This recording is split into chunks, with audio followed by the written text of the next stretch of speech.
Hello and welcome to the Noble Father Podcast. Thank you for joining me again. I am your host, Theophilus. Today is March 18th of 2024. Yesterday was my 38th birthday, and one of the craziest things about that is I was talking about life expectancy with my kids at the dinner table, and I don't know, for some reason I thought in my head, I was like, I think like average life expectancy was like 76 years or something. And so then I went online to do some research, and sure enough, if you average out the average human being, women, their average life expectancy is 79, and for males is 73.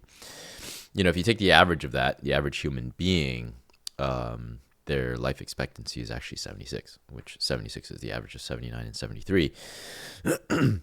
Yeah, yesterday turning 38 would mean that I am half the way there. And not that I want to stay within those parameters. Obviously, it was a sobering thought to have. It was one in which, it's crazy to think about, really. And the day passed amazingly. Got to wake up in the morning, had breakfast made for me, and got to go to church, which is very much something I look forward to every single week. And the people, the members in the family, my community members, amazing people. And so many came up to me and wished me a happy birthday. And it's a sense of community that I haven't felt anywhere else ever in my life. And I truly value that place. And so if you're listening to this and you attend MRCC, I love you very much. And not that I don't love anybody that's not there. All right, let's be clear about that. I definitely value you guys as a community. Thank you for supporting this podcast.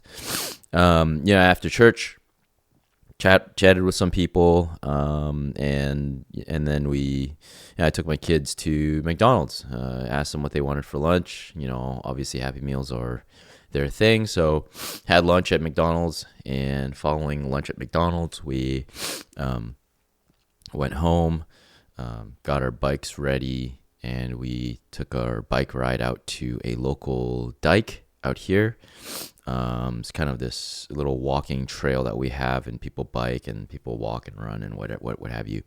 And there's a spot that my son, on these hot rocks, my son and I and my daughter like to go to catch snakes. We catch garter snakes, and so spent quite some time there, 2 to 3 hours there, looking for snakes and trying to catch them. And we caught a few. There's not as many as there were before, but we're getting this warmer weather, and that's kind of one of the reasons why you hear my voice the way that it is. Pollen is out in the air. We've broken some crazy temperature records here in Canada, in Vancouver, and it's one of the warmer March 17, 18, 19s that we've ever seen. And so I'm dealing with a lot of that itchy throat. It's like a never-ending cycle. I get really, really, what do you call it? Like my nose gets really itchy, and then I need to sneeze. And when I sneeze, the power of my sneeze, does something to my throat where I start to cough, and I want to sneeze more, and then it just cycles out of control. Hopefully I can control my fits while I'm here, on the podcast with you. Definitely appreciate you guys tuning into this episode. This episode, I really want to talk about something that is very near and dear to my heart. One of the things in the projects that we do in our nonprofit ministry in China has to do with a lot of suicides, teen suicides, child suicides, and depression, helping kids deal with depression and anxiety, and how do we give them hope for the future? It's one of those, it's a topic that, I've been wrestling with for a long time, because, I value young people, and I think that they are the future. My children are young people, and they are going to grow up in this world as well. And so, Yeah, this past Friday I also had the youth night at our church, and man, it's good to see that we have still some good spiritual leaders, some good kids who look like they're gonna lead the world one day, and very mature and full of life and energy and hope and it fills me with that for sure, for my children. And so, when we're talking about suicides and self-harm and depression and anxiety for kids, it touches a really, really soft spot in my heart. And one of the things that I've been doing is I've been reading a lot from this book called The Coddling of the American Mind. And the chapter that I'm in right now is speaking about anxiety and depression in young people. And it speaks specifically about the iGen generation, I guess you could say. The iGen stands for Internet Generation, which, iGen is kind of like iPod or iPhone. And that's kind of the moniker that this person was giving. And it's actually quite startling, and I want to provide a warning today because and a challenge actually to you as a father or as a mother, whoever is listening to this. I will pose this at the end, and I want to read certain excerpts out of this book to give you a sense of what this is talking about and talk around those points as I go along. And so it's a few pages. I'm not going to read all of it. I'm going to read certain excerpts. And I just want you to take for yourself what is being said. And at the same time, I will talk about them after I, speak about it. So, this person the authors are talking about this researcher, and she is, she has her information down on psychological profiles, and her name is Twenge. Anyways, Twenge. And so, what is iGen? Which generation is that? And so for millennials, the last birth year is 1994. So anybody born 1995 and on is the first, 1995 is the first birth year of the iGen generation. And so, so they're saying that, for iGens in 2006, when iGens oldest were turning 11, Facebook changed its membership requirement. So no longer did you have to prove enrollment in a college. Now any 13-year-old or any younger child willing to claim to be 13 could join Facebook. And we know for a fact that Facebook now is just anybody can have it. I know family members. I know people, not family members, people out there who have Facebook profiles for their kids. And these are like newborn kids, like starting them early on it. I mean, not that they're giving them access or whatever, but just we're already in an age where these things are commonplace. And one of the things that, when I read that, it reminded me of, growing up, when I was finishing off high school. I didn't have my first cell phone until I was 18 years of age. Okay, I'm 38 this year, so that was 20 years ago. I was 18. I had graduated high school, and then I finally had my phone. It wasn't even my own phone. It was my parents' phone, and I was just bringing it with me because if they ever needed to reach me, they have a home line. They can call me on the cell phone. There's probably millennials and kids out there wondering, what is a home line? What does that mean? Well, there was telephone lines that fed into houses, and we'd use that to call. Pretty much almost non-existent nowadays. It was just like the payphones. Payphones are now gone. Rarely do you see them, and you probably see them at the airports and stuff. But so 18 was my first cell phone, and it's crazy because when I was 18, my brother was 16, and my sisters were 7 and 9 years of age. Okay, and so when they started going to high school, they had their own phones already. So everything I got, my brother got at 16, and then my sisters got a few years down the road earlier than I did. And I remember having a conversation with my parents once of like, Mom, why do my sisters get a phone way earlier than I do? It's not fair. And her response was, they're young, they're women, they're girls. They are more susceptible, and so that's why they need it. Anyways, this isn't what my podcast is all about. I'm just giving an anecdote about technology and how early of a prevalence it is and how quickly we give those things to other people. So, once they released this and they allowed people to anybody, lowered the membership requirement, everybody was able to have it. So now we have, platforms like Facebook. We had Twitter in 2006. We had Tumblr in 2007. We had Instagram in 2010. And we have Snapchat in 2011.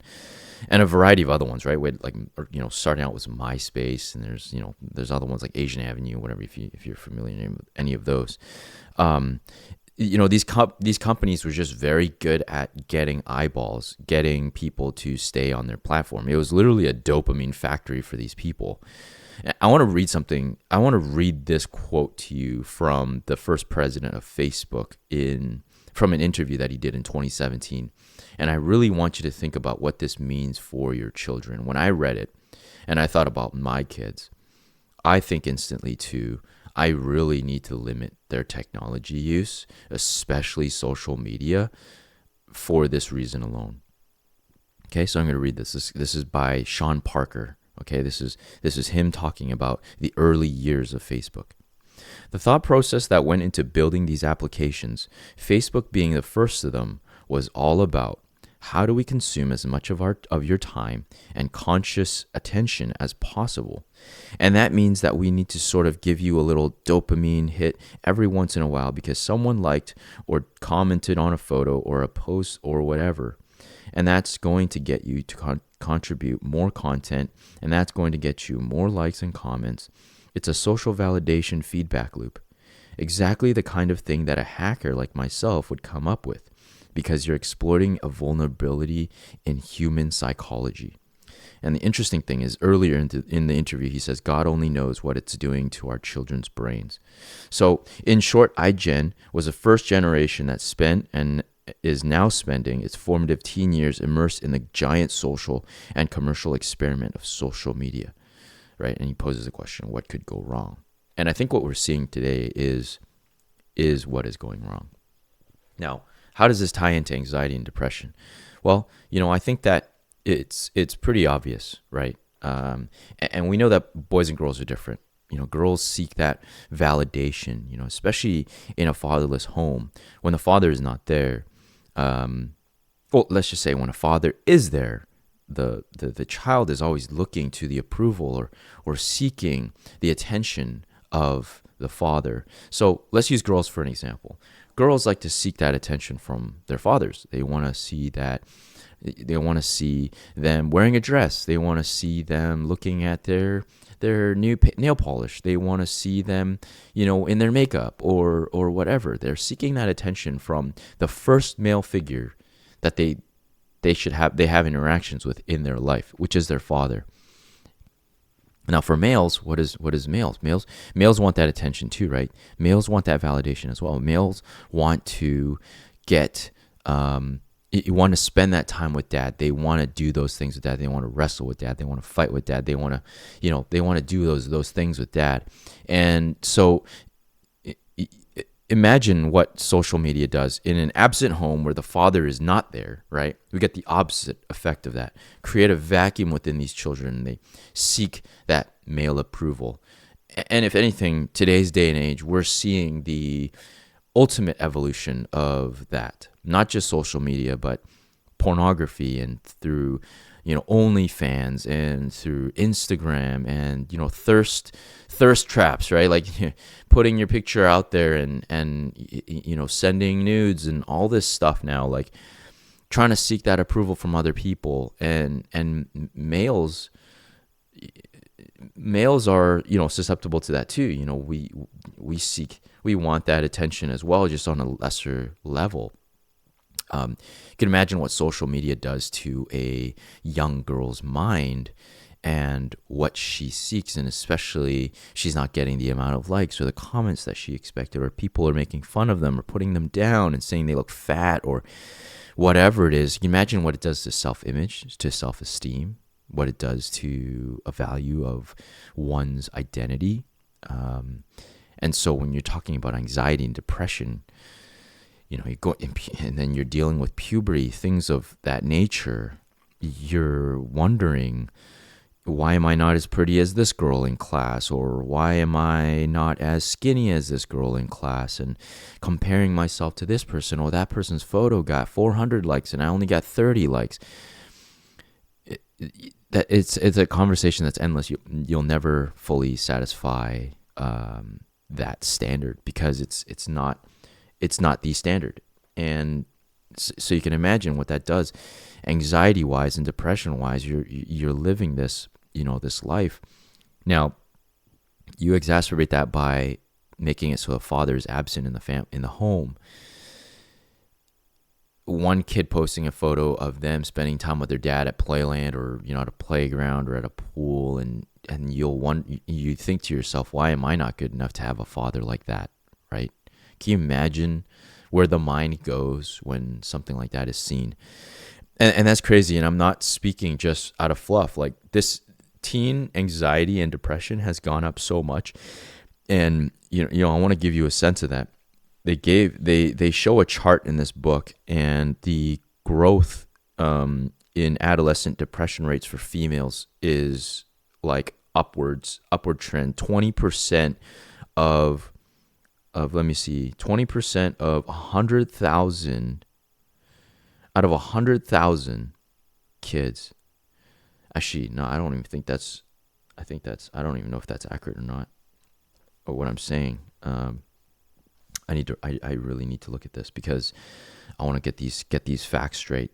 Studies of mental illness have long shown that girls have higher rates of depression and anxiety than boys do. The differences are small or non-existent before puberty, but they increase at the start of puberty. The gap between adolescent girls and boys was fairly steady in the early 2000s, but beginning around 2011, it widened as the rate for girls grew rapidly. By 2016, as you can see in figure 7.1, roughly 1 out of every 5 girls reported symptoms that met the criteria for having experienced a major depressive episode in the previous year. The rate of boys went up too, but more slowly, 4.5% in 2011 to 6.4% in 2016. So 1 out of every 5 girls is experienced a major depressive episode in the previous year, which is astounding. And I don't know what it's like growing up as a girl, right? I grew up as a boy, and did I have depression and did I have anxiety? I wasn't one of those kids. Obviously as a male, I had less prone to that. But I can imagine, girls going through puberty, and then with social media, and you're on there, and people are, you're looking and seeking that validation in that age, right? You're looking for friends, and this past Friday we had discussions in our conversation with a bunch of guys, the conversation of friends and validation, and seeking those friends, and which circle of friends to be with, and you don't really know who you are, and all this stuff came out, and there was emotion that was shared. And the kid who shared was only, I believe, was only 13 years of age. So you can see it was so present. It was so obvious. This kid was going through something in school already, seeking friends, seeking the right kind of friends, and so. In talking about this, I have real world examples of times, even just in the past week, where I've interacted with people who have had these problems. Now, let's go a step further, right? Because anxiety and depression lead to one place, self-harm, right? Because if it's left unchecked, it goes to these terrible places. Now, what's crazy about it is that what is the findings? The finding is that women attempt more suicides, but men they take more drastic action, and they do irreversible damage to themselves most of the time. And so in the chart, obviously females were leading in depression and anxiety, the depression rates for adolescent females, and then males below them, with a lesser percentage. Whenever you look at the adolescent suicide rates, the thing is flipped over. Males are higher than females are. And so per 100,000 population, the suicide rate of, per 100 for males sits at about 15 in 2017. So 15 out of 100,000 back in 2017 for males. And for females, it was five suicides per 100,000, which is kind of, I mean, it's pretty scary, right? One is already too many, especially in that age group. I want to read this part here. Suicide and attempted suicide rates vary by sex. Girls make more attempts, but boys die more often by their own hand because they tend to use irreversible methods such as guns or tall buildings more often than girls do. The boys' suicide rate has moved around in recent decades, surging in the 1980s during the gigantic wave of crime and violence that receded suddenly in the 1990s. The rate of boys' suicide reached its highest point in 1991. While the rise since 2007 does not bring it back up to its highest level, it is still disturbingly high. The rate for girls, on the other hand, had been fairly constant all the way back to 1981 when the data set begins. And although their rate of suicide is still substantially lower than that of boys, the steady rise since 2010 brings their rate up to the highest levels recorded for girls since 1981. Compared to the early 2000s, nearly twice as many teenage girls now end their own lives.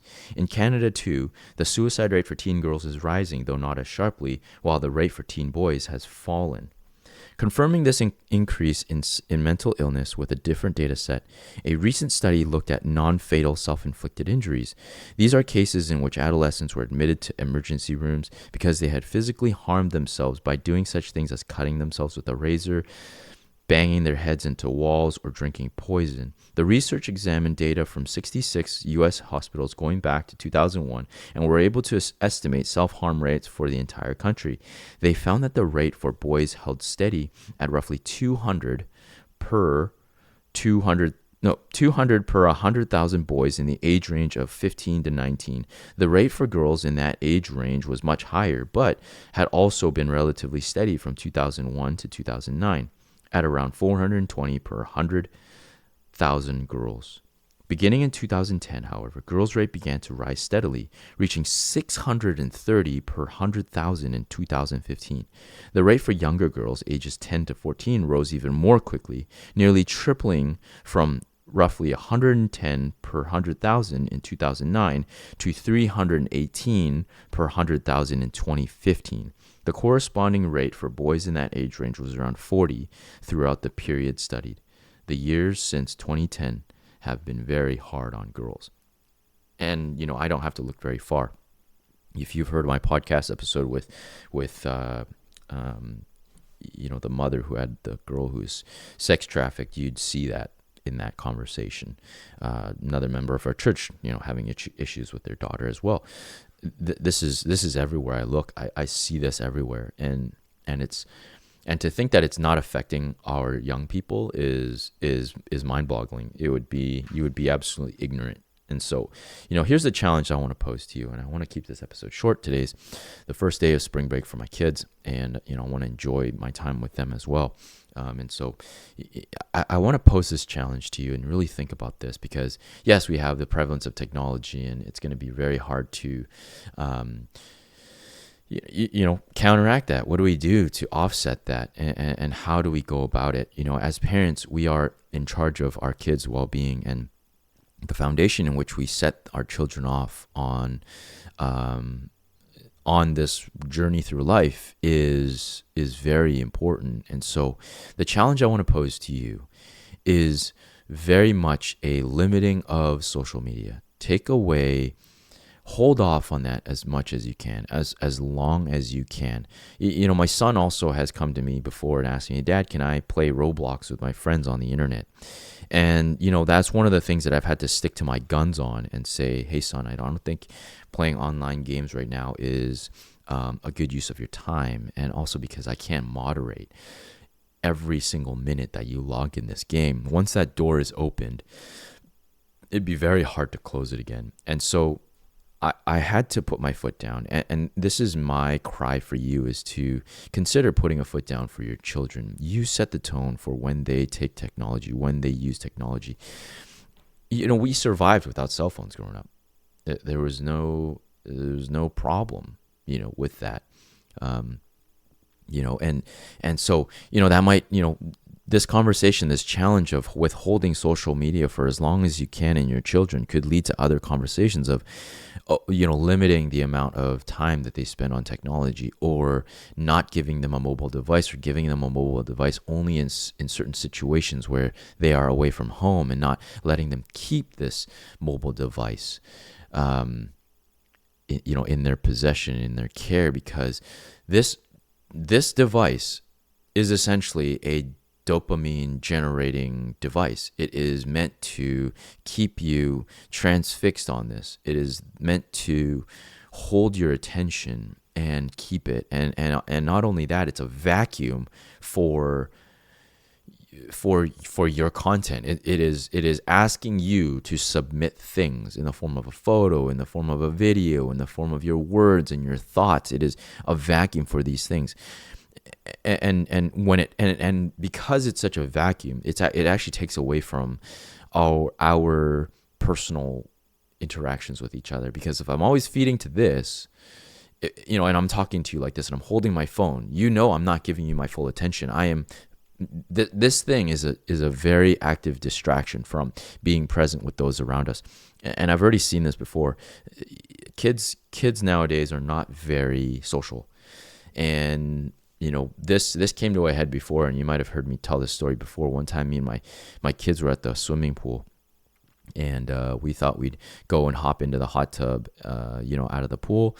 Went to the hot tub, and I was chilling there with my daughter and my son, and suddenly this kid just started slowly getting closer to me, just slowly started inching closer to me. And this kid was probably like 13, maybe 14 years of age, just slowly moving towards me, like walking, like slowly, just like kind of scooting over towards me. And I'm looking at him, and he's looking at me, and he looks at me, and he starts to smile, like a little smirk on his face, not really anything. And he had 3 other friends who were kind of in the other side of the hot tub, and they're just giggling, laughing. And I'm looking at him like, oh, like, what do I know what to think of it. I didn't feel like it was much of a threat or anything. And I kind of just smiled back and awkwardly just like, okay, like what's going on? And another mother later on, anyways, the kid stopped, and he went back, and he started laughing with his friends, and then they just got out and left and went back to the pool. And a mother who was there with her daughter, she turns to me and she goes, yeah, they've been doing that to every single person that comes into the hot tub. Periodically when they're back in the hot tub, they'll dare each other to interact with somebody in the hot tub. And I was like, okay, like I didn't know what to make of that. Like, I just don't understand, why, what's the reasoning for that? And I guess, because we're starved for attention and not really sure how to have those conversations, or be social anymore. That this was fun. This was something that teens thought it was fun. And another example that I'll give here is, as fathers, right? If we're not present with our kids, we leave a vacuum within our children. Like I said earlier, I see this happen very often when I go to the playground with my kids. A lot of them will be there with their mothers, dad nowhere to be seen. And when I'm playing with my kids, I'll have kids come and try to play with me and try to get my attention. And I'm very playful with kids. I'm very playful, and I know the optics of that may look very suspicious sometimes. This strange male is playing with his kids, and then starts playing with other kids, and I try to read that situation as best as I can. I don't. I know the optics of it doesn't look good sometimes, but these kids are starving for this male attention, and my heart breaks, right? Because here's this child who is looking for attention, and though I want to get, like, I won't withhold myself from somebody. Like, if I'm playing with my kids and then my kids are playing with them, and we'll play together, we'll have fun together. A part of me, like, part of my heart breaks because, this kid is gonna go back to this family, his house, and maybe the situation at home is not good, or maybe the kid's just social. I don't know. In that situation, I don't know. And in my mind, I'm like, it hurts. It hurts me to think what this child must be growing up in without a father. And because I know what that feels like growing up. There was a lot of times I wanted my dad there, and he wasn't.